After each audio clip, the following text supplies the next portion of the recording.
What's going on, everybody? How you doing? John Brewer here, Friday night, Delray Beach. I can't think of a better place to be right now than Cafe Luna Rosa. It's been here since 1993. Fran Marincola, longtime Delray resident, longtime Delray, just a fan of Delray, just a part of Delray. We got Chef Ernesto in there waiting for us. He's been here for 20 years. We're right on the beach. You can see the water right from here. It's a gorgeous, gorgeous space to have breakfast, lunch, dinner. Doesn't make a difference. They got plenty of spacing out here outside right now. They've removed half of their tables. I love the fact that they got the tables out of here. That way the spacing is here. Nobody gets confused. Doesn't look tight. There's plenty of room for dining. Got a gorgeous breeze out here today.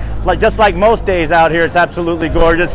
Anyway, let's go take a walk through this mainstay old school restaurant where basically the who's who of Delray hangs out. And then we're going to go talk to Chef Ernesto. Let's go. How you doing, guys? All right.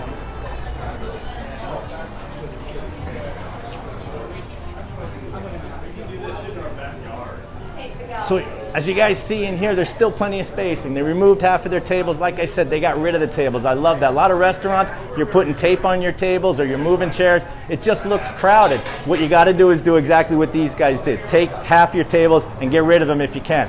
Chef Ernesto, what's going on, my friend? What's happening? Good to see you. Nice to see you. So you've been here 20 years. 20 years, 2000 I started. Wow, wow. And you used to work at 32 East, which if you're a Delray person, 32 East was legendary. Yeah, we had some good times. Learned a lot. Worked with Nick Morfogan and a lot of really talented guys who had, gone on from there, and just really put a lot of great stuff together over there. And then transitioned. I love Butch. He's like my uncle. Is that right? Yeah, and he's friends with the owner Fran here, and I kind of transitioned over to here 20 years ago. And you've been running the show pretty much ever since. Pretty much. Awesome. Well, you got some amazing food that you made for us. Can you tell us about it? Yeah. Over here we got a shrimp and lobster salad. It's kind of like martini presentation. We got a little bit of like aioli, homemade aioli in there, Gulf shrimp, Maine lobster meat, and we usually serve it with crostinis, but I got some fresh baked bread. Awesome. Billy Himmelrich, of course. Oh, one of my old school buddies. Old school bakery. Old school square bakery. Yeah, then we roast the garlic cloves here with extra virgin olive oil. We use a nice Greek olive oil. So these are made in-house? All made in-house. And then down here we got the pappardelle, which I'm making today. This is all hand-cut pappardelle. I cut it in different sizes. Pan-seared scallops, fresh diver scallops, and we got a little light brown butter sauce with some fresh herbs and chopped tomato. That looks absolutely amazing. I love the colors. I love the presentation. What would you say your influences are as far as cooking goes? I'm influenced a lot from my brother, who was the chef before me, and Marcella Hazan, who's a famous chef. I worked in Atlanta for the Olympics in '96. Oh, wow. And I got to work at Vini Vidi Vici, which is one of her original restaurants up in Atlanta. And they had a similar room to this, but it was in the center of the dining room. And we made the gnocchis and everything right there in the middle of all the people. And that's kind of what spurred me the idea to actually build this room here. So you guys do an amazing brunch, you do an amazing lunch, so you're kind of, how would you describe the food here? Mediterranean flair, Mediterranean influence? It's got a Mediterranean and kind of a northern Italian influence at night. In the daytime, it's continental type of brunch. Right. A lot of fresh seafoods, a lot of salads, and the breakfast things are just incredible. And what do you guys do here for breakfast? I know every time I drive by, we're half spaced right now, but this place has always been gangbusters when it comes to Sunday brunch. Well, I always said you start with the good quality ingredients and have a great crew, which a lot of my crew's been here for 16, 17 years with me. Wow. So you start with that, and then you can still end up with a bad product, but chances are you're going to end up with a good product if you source things correctly. So we get Eggland's Best Eggs, we get the Taylor ham, pork roll, Philadelphia scrapple we have for breakfast. And then we try to get creative with it. We do like different stuffed French toasts. We use mascarpones, cannoli cream, different things like that. So we get that sweet side too. And that's really important, I think, because a lot of restaurants, especially the ones that are doing a higher end presentation like this, they'll do a brunch, but they don't do it with that kind of enthusiasm, with the quality ingredients. So it's not a way to kind of add some money or whatever. You guys really, really take it seriously. Well, there's always a temptation to take shortcuts in this business, especially in times like these. Yes. But these are the times, as far as I'm concerned, that you cannot do it. Because everything's so sparse now. You want people coming back. That's it. We make the hollandaise. I go through on a busy Sunday, I'll go through 4 gallons of hollandaise hand whisked. That's not easy. I know that. It's not. So, but you know what? If you go to a different, you go to the powdered mix or the mix, it's a noticeable difference, and people are going to say, "Hey, what happened here?"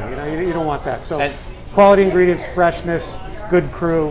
And like I said, if you skimp on the ingredients, you may not see it for a while. Your numbers will stay the same, but what's going to happen is exactly to your point. They're going to get in the car and they're going to start to drive home and they're going to go, that hollandaise just didn't quite taste the same. Exactly. And the next time they're looking for brunch, they're going to go, let's try this place instead. Yep. So I always tell you guys, if I can tell you anything, just like Chef's saying, now's the time to double down on your quality. Now's the time to double down on your brand. Know who you are, know what you're all about, and double down on that. You know what I'm saying? Absolutely. So you're going to make some pasta for us. Yeah. But before you do that, you got to explain this because that's absolutely an adorable story.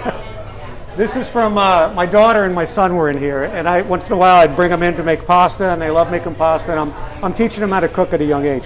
And she had that in here, and I said, Sophie, can I keep this here? And she said, well, yeah, Dad, you can keep it. So I keep that there. It kind of reminds me of her when you got to make sure you do the mouth in there when we watch you cook, when we watch you put the food together. But that's awesome, man. You're a family guy. You're from Delray. You've been here forever. You're a mainstay. You put out amazing food at one of the most amazing restaurants in all of Delray Beach. Great location. My wife always talks about how she knew Fran back in the day, and this place used to be like a retail store. Yeah. And it was like, Diane, I'm going to make sandwiches here. And look what it's turned into. It's turned into this great, great space down here. I know basically a who's who of Delray. Everybody hangs out here.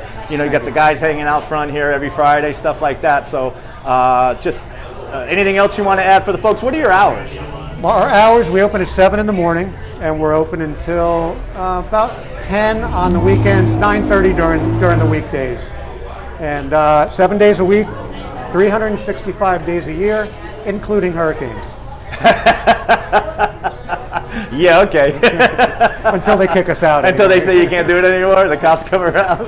Well, that's awesome, man. Anything you want to say to the folks at home right now before you get back there and show us? Come on out. We went 7 days on our $35 prefixed 3-course meal. Next week, take advantage of it because I got the diver scallops on it. Really nice. Are they sauce. in season now, or are you getting them? I get them always fresh. Okay. So I'll get them from up north. I'll just get them from wherever I can source them. I got a really good fishmonger, and he gets them for me fresh all the time. Awesome. So we got that to look forward to. We got some fresh pasta on next week's menu, fresh salads, always, and it's 7 days a week now for that $35. So take advantage. Every Friday you make fresh pasta? Or? I make it on Mondays and Fridays. Mondays and Fridays, fresh pasta. Put it in your calendar right now. Go onto your Google and put it down in there. Anyway, you're going to make some pasta for us? We're going to make some pasta. Awesome stuff. Thank you. You got it. So guys, check out this food. He's talking about the diver scallops at that perfect size right there. Really a good size. They're not too chewy. They're really a great texture. So here he goes. He's going to start up on the... so they pre-made the sheets. They come out of the machine. I wish my wife was here because she could probably give you the history of this pasta and how it was created. Looks like he's got a semolina flour there, a little grittier kind of a texture to it. Kind of makes it easier to shape.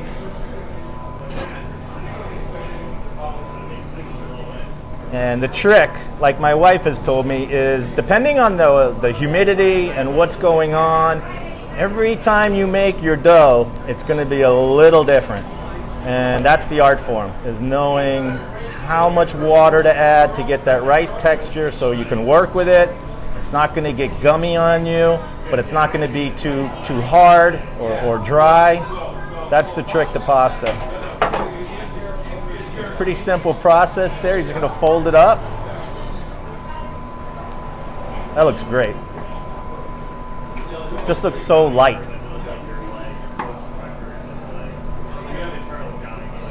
Ah.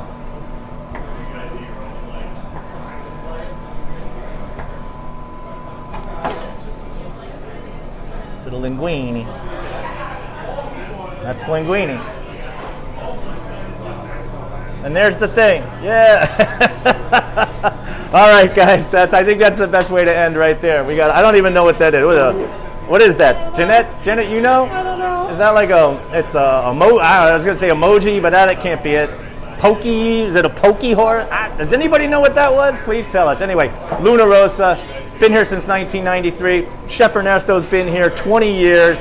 It's a mainstay down here in Delray Beach. If you're ever down here visiting, or if you're a local and you want to get out, great brunch, great dinner, Luna Rosa, A1A and Atlantic Avenue. See ya.